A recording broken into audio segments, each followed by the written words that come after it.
গাছের উপরে ঘর, তাই তো? এই ঘরগুলোতে হচ্ছে আমার থাকেও না, শুধু এটা হলে হবে না। এটা আমার অনেকদিন ইচ্ছা ছিল। হরি হরি হর নাম জপনা।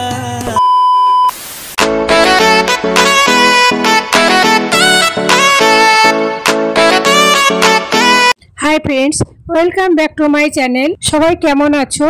অনেকদিন পর খুব ইন্টারেস্টিং লং ভিডিও নিয়ে চলে আসলাম। হঠাৎ করে প্ল্যানিং হলো যে চলো মায়াপুর ঘুরে আসি। মায়াপুর ঘাটে পৌঁছেও গেছি, এখন এবার টিকিটটা কেটে নেব। তোমাদের এটাও বলে রাখি, ঘাট পারাপারের টিকিটের মূল্য মাত্র 3 টাকা। টিকিট কাটা হয়ে গেছে, এবার আমি নৌকাতে উঠবো বলে তাই আমি যাচ্ছি।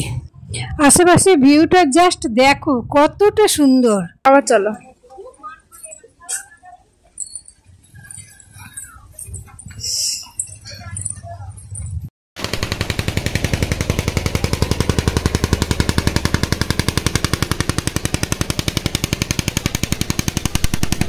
নৌকায় ঘাট পার হতে সময় লাগলো জাস্ট 2 মিনিট।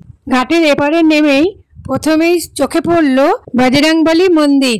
মায়াপুরে এসে ইস্কন মন্দির তো সবাই ঘুরেছো, আর চলো তোমাদের একটা দারুণ একটা সাইট সিন দেখাই। নৌকা থেকে নেমেই 2 পা এগিয়ে আসলেই তোমরা পৌঁছে যাবে এই ট্রি হাউসে। জাহ্নবী কুঞ্জ আশ্রম।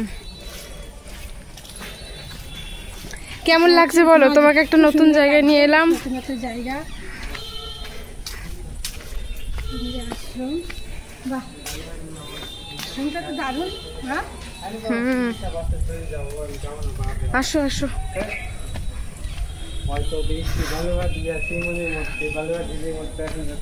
আগে যাই। হ্যাঁ, পরিবেশটা খুব সুন্দর না? দারুণ লাগছে, কিন্তু খুব সুন্দর জায়গা, শান্তি, দারুণ শান্তি না? আচ্ছা, এখানে মেইন বৈশিষ্ট্য কি বলো তো মা?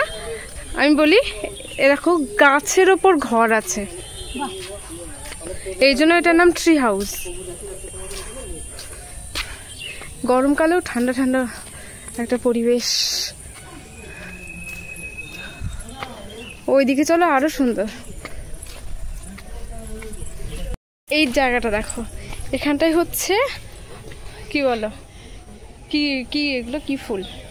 পদ্ম ফুলের মতনই তো লাগছে। পদ্ম ফুলের মতো না, পদ্ম ফুলই এগুলো। পদ্ম ফুল, বাহ কি সুন্দর তো। চলো চলো চলো, কি দারুণ। ওই যে ওইদিকে জায়গা।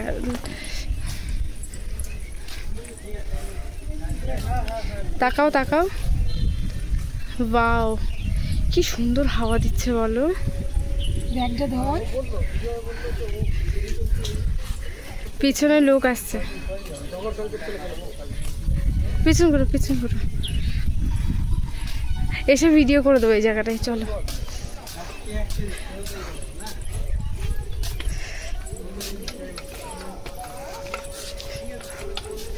এই যে গাছের উপর ঘর দেখেছো? বাহ, গাছের উপরে ঘর, তাই তো? এই ঘরগুলোতে হচ্ছে আমার থাকেও মানুষ, মানে এখানে যারা মায়াপুরে আসে না, তো তারা হচ্ছে এখানে থাকে। এখন থাকে কিনা জানি না, হয়তো থাকে। আর এইটা দেখো, এই সামনে তাকিয়ে চলো।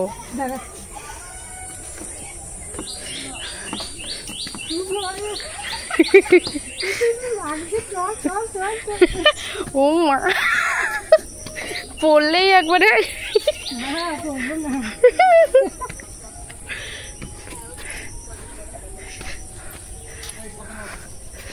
বলো, কত সুন্দর জায়গা নিয়ে এলাম। সুন্দর জায়গা, সত্যি মন ভরে গেল আজকে আমার। চলো সামনে চলো, আরো সুন্দর জায়গা। ওখানে গেলে তো তুমি বলবা কোথায় নিয়ে এসেছিস।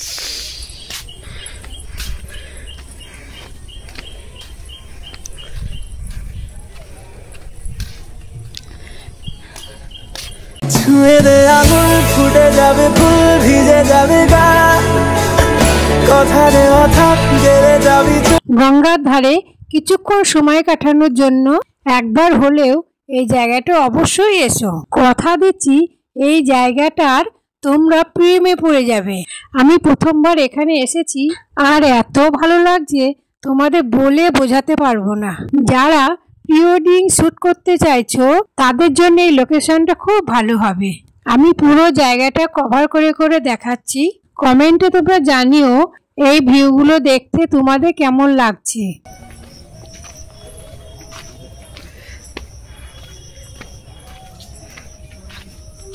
এইখান দিয়েও নামা যায়, বুঝলে? আমি নামছি। ও মশা কামড়ে দিয়েছে। বলো, তোমাকে এই যে এত সুন্দর জায়গা আমি তো নিয়ে এলাম, আবার এত ছবি তুলে দিচ্ছি, এত ভিডিও করে দিচ্ছি, তো তার জন্য আমার গিফট কি? সবসময় তোমার গিফট হচ্ছে আশীর্বাদ। না, শুধু এটা হলে হবে না। আশীর্বাদ না, সঙ্গে আরো কিছু আছে, সেগুলো কি মায়ের আশীর্বাদ দেওয়া গিফট মানে ফুরিয়ে যায়? ফুরায় না, অফুরন্ত একদম। ঠিক আছে, সারা জীবনের বুঝতে পেরে গেছি। আর তুই আজকে কি খাবি? বলো বলো বলো, কি কি রকম লাগছে, একদম অনেস্ট রিভিউ দাও। আমার এই জায়গাটা এসে, এই জায়গাটার নাম কি বলো? আমি ভুলে গেছি, নামটা বলে দে। নামটা হচ্ছে ট্রি হাউস। তো এটা হচ্ছে মায়াপুরের একটা সাইট সিন বলতে পারো। অনেকেই এটা জানে না বা অনেকেই চেনে না, তো তাদের জন্য বলবো যে অবশ্যই একবার হলেও একদম সামনেই, মানে মায়াপুর যে ঘাট, সুন্দর জায়গা, মায়াপুর যে ঘাট, সেখান থেকে নেমে জাস্ট 2 পা হেঁটেই যে ট্রি হাউসটা পড়ে। তো মানে মায়াপুর মন্দির তো অবশ্যই ভিজিট করবে, কিন্তু এই জায়গাটা ভিজিট করলে বিশ্বাস করো, সে তোমরা কলকাতা থেকে আসো বা যেখান থেকেই হোক না কেন, আসলে অবশ্যই ভালো লাগবে। তো আর একটা জিনিস, সেটা হচ্ছে এই যে আমার মাদার ইন্ডিয়ার ছবি তুলতে তুলতে আমার অবস্থা তো বুঝতেই পারছো, পুরো ঘেমে স্নান, এসছিলাম একরকম, মানে এই আস্তে না আস্তে এরকম একটা অবস্থা, বৃষ্টি পড়ছে। তো হচ্ছে কি, আমার এখন একটা ছবি তোলা হয়নি, আমার ছবি ভিডিও কিছুই হয়নি, মাই তুলে যাচ্ছে শুধু। খুব দুঃখ গাইজ। ট্রি হাউস থেকে বেরিয়ে আমরা টোটো করে পৌঁছে গেলাম ইস্কন মন্দিরের সামনে।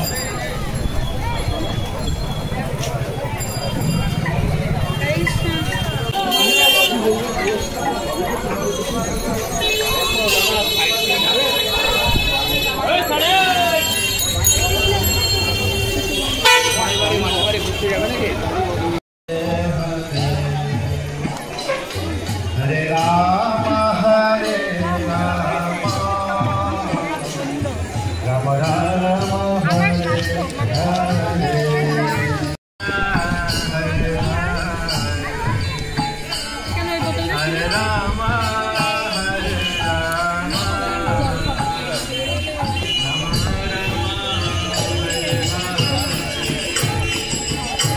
Hare Krishna, Hare Krishna,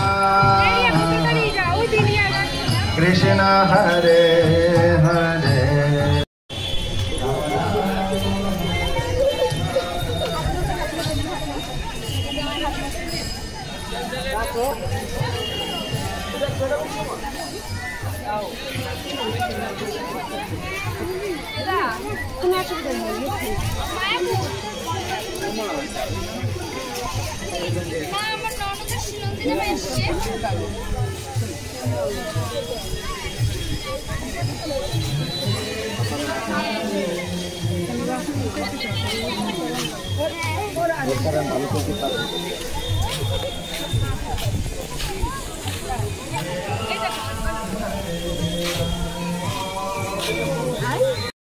মায়াপুরে আজকে আমরা ঘুরতে এসেছি, তা খুবই ভালো লাগছে, চারিদিকটা এত সুন্দর লাগলো।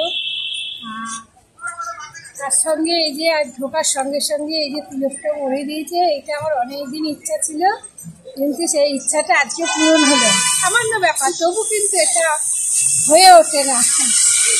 মায়াপুর খুব সুন্দর জায়গা, যে যেমন পারবে আসবে, এসে এখানে থেকে যাবে, ভীষণ আনন্দ, ভীষণ মন ভরে যাবে।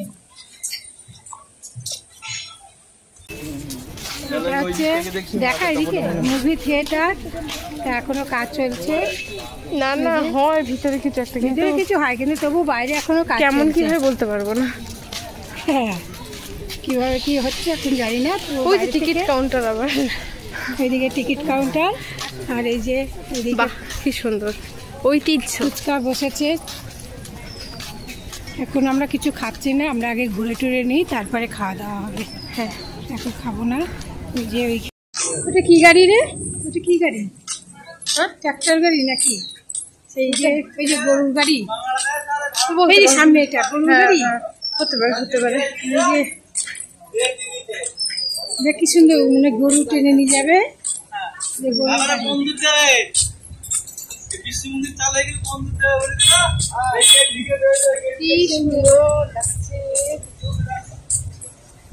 আমাদের বাড়ির খুব কাছাকাছি কিন্তু আমাদের এই ইসকন মন্দির, কিন্তু আমাদের আসা হয় কত বছর পর আজকে আসলাম। আমি আসি কিন্তু মাকে আসা হয় না, কারণ সবকিছু এখানে এবার চেঞ্জ হয়ে গেছে। তো মা এবার বলছে যে অনেক দিন হয়ে গেছে, তা প্রায় তারও বেশি 5-6 বছরের বেশি তার আগে এসেছি। ওই সামনে দিয়েছে সবই পরিবর্তন। আর একটাই কথা যে আমার এখানে এসে আমার মনটা প্রচন্ড হারে, হ্যাঁ অ্যাকচুয়ালি তাই, মানে যারাই আসবে না কেন মানে তাদের থেকে ভাবতেন কি যাবো না এরকম মনে হতো। সময় করে একবার টুক করে চলে আসবে, জাস্ট দুর্দান্ত ভালো লাগবে। মানে যে একবার এই যে আমার মাদার ইন্ডিয়ার যেমন আমি বলে বলে নিয়ে আসতে পারতাম না, হঠাৎ করে চলে আসলাম। হ্যাঁ চ না যাই। ওহ কি লাগছে, দারুণ আজকে ওয়েদারও দারুণ। ওয়েদার কি করে দারুণ বলছো, মানে হ্যাঁ হাওয়া দিচ্ছে কিন্তু বিভৎস গরম। গরম লাগছে না, হাঁটাহাঁটি করছি তো গরমটা লাগছে। ওহ ব্যাকগ্রাউন্ডের মন্দিরটা দেখা যাচ্ছে, জাস্ট দারুণ দারুণ। রাত হলে আরো সুন্দর লাগে, জাস্ট বাহ বাহ। মা এটা তো সেই মনে হচ্ছে যেন সেই ফটো সেশন জোন। যাবো ওই দিক দিয়ে, ওই দিক দিয়ে হচ্ছে কি ঘুরে যাব।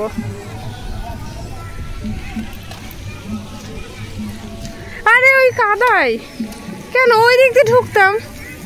আরে ছি ছি ছি, দেখো কি বিচ্ছিরি কাদার মধ্যে দিয়ে যাচ্ছে, পড়ে যাবো। তুমি ওদিক দিয়ে যাও বেশি করে। ও মা চলে গেলে কেন, এখানটায় ভিডিও হতো চলে গেলে একটা সিনেমাটিক। ওই দিক দিয়ে আসো, ওই দিক দিয়ে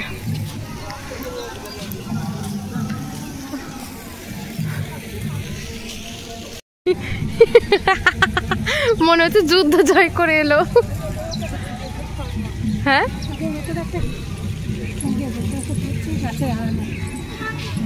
বাহ, তুমি এই দেখে এলে তাহলে। সবাই চারিদিকে সবাই বসে আছে, সবাই যে যার মতন বসে আছে, ছবি তুলছে ফটোশুট করছে। আর আমরা ওইদিকে চারিদিকে সব ভিডিও করছি। ও মামা, আমরা ফটোশুট করবো না আমরা ফটোশুট করছি। এই এক মিনিট ছবি তুলছে, মাঝখানে হাড্ডি হওয়া যাবে না। Best part in Mayapur ISKCON, ওই যে ফোয়ারা সামনে আসছে ফোয়ারা। ফোয়ারার কাছে যাই, গিয়ে আমরা একটু ফটোশুট করবো। ফোয়ারার কাছে গিয়ে আমরা একটু মাঠে বসে এরকম পোজ দিয়ে করবো না পোজ দিয়ে সব ফটোশুট করবো।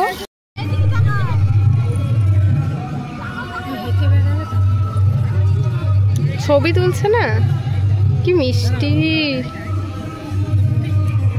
বলো ফটোশুট করে কেমন লাগলো? দারুণ লাগলো, প্রচুর ফটোশুট করেছি।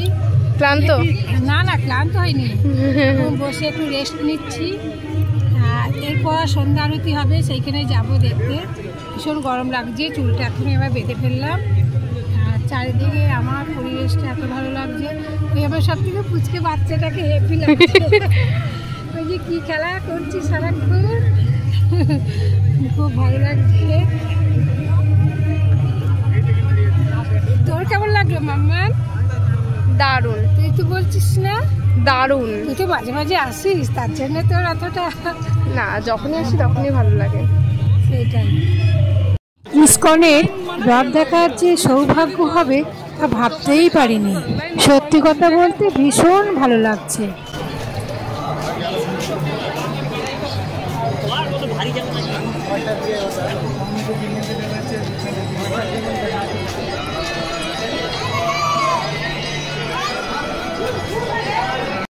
এটা হলো গদা ভবন বিল্ডিং। এই বিল্ডিং এ প্রচুর রহস্য আছে জানো তো। এই রহস্য সম্পর্কে যদি তোমরা জানতে চাও তাহলে আমাকে জানিও, আমি তোমাদের পুরোটা গুছিয়ে বলবো। কত করে শাড়িগুলো দাও? হ্যাঁ 150? ও শুধু 150 টাকা। একই দাম না? মায়াপুরে এলে সকলের কাছে একটাই অনুরোধ, সন্ধ্যে আরতিটা কেউ মিস করবে না। তোমার মন যদি কোনো কারণে আপসেট থাকে, এই সন্ধ্যা আরতিটা একটা থেরাপির মতো কাজ করবে। যেহেতু সন্ধ্যে আরতির ভিতরে মানে ফোন বা ক্যামেরা অ্যালাউ নেই, তাই ওখানকার ভাইবসটা দেখাতে পারলাম না। আসলে ফোন বা ক্যামেরা অ্যালাউ নেই, তাই ওইখানকার ভাইবসটা এত সুন্দর। আজকের মতো ব্লগটি এখানেই শেষ করছি। সবাই ভালো থেকো, সুস্থ থেকো। এখনকার মতন টাটা।